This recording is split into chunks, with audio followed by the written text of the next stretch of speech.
Hello, everybody. My name is Manav, and I am an SAT tutor. If you don't know me, I scored perfectly on the SAT exam, and I've taught other students how to study on their exam for the past 5 years. So, to summarize, I know a thing or two about the SAT. Okay, and today I will teach you how to unfry your brain for the SAT.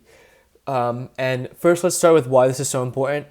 Um, to really put in those hours on the weekend when no one's looking, you need to have the ability to ignore your phone and just sit down. And I feel like we've low key lost that as a society.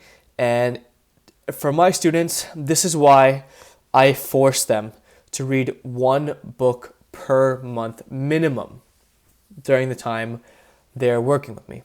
Okay?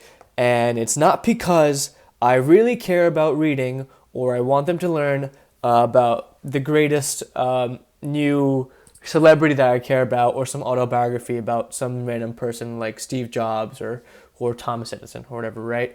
Although it is great. I will say books has been one of the greatest pastimes of my life and they have taught me incredible things, nonfiction and fiction, right? That being said, that's not why I do it, okay? As a Gen Z, I can say that our brains are completely fried.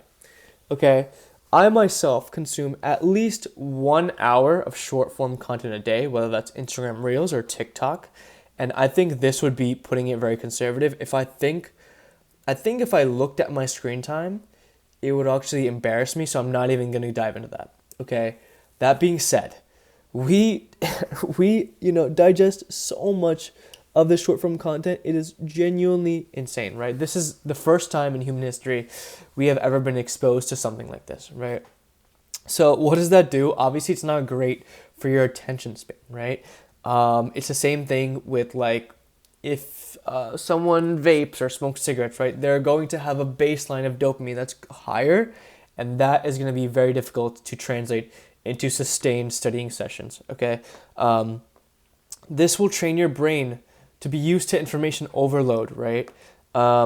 You will be able to take in a large amount of information, which is okay for certain things, but for most of them, you want a sustained focus, right? You also have constant dopamine hits, right? They're hilarious. So I know I'm speaking as one of you for the dopamine hits, right? And also, it trains your brain to not think deeply about what you're consuming because you will be scrolling past it in a few seconds anyways. So your processing of it will be very surface level. Okay? And finally, this is a deep contrast from what the SAT requires, right? The SAT requires number 1, 2+ hours of concentration.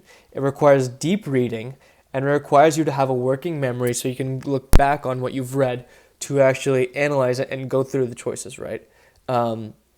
So reading books actually retrains this, right? Because you will be forced to understand the context of the characters and the situations that are going on, right? If it's fiction or if it's nonfiction, you will be forced to go through dense passages of facts and science and maybe some stories that will be looped in to the author's text, right?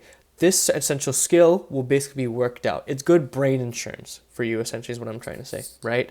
And you also have the supplementary benefit of having better vocab, which is going to help with the median, the middle portion of the reading, right? You're going to learn context clues a lot better. So you'll be able to, pick up and understand the meaning of those short passages on the reading portion better, which means you're gonna have to read it less times to get the same level of understanding someone else would, and outside the test, you'll just have a better attention span, right? And also, as perhaps like the greatest benefit, you get to be performative and read, right, which is always great. So honestly, it's been the only thing that that has prevented me from being able to genuinely build up a tutoring practice where I'm able to help all of you guys. And for that reason, if you need any help, feel free to go to my website and reach out to me. I have my phone number over there.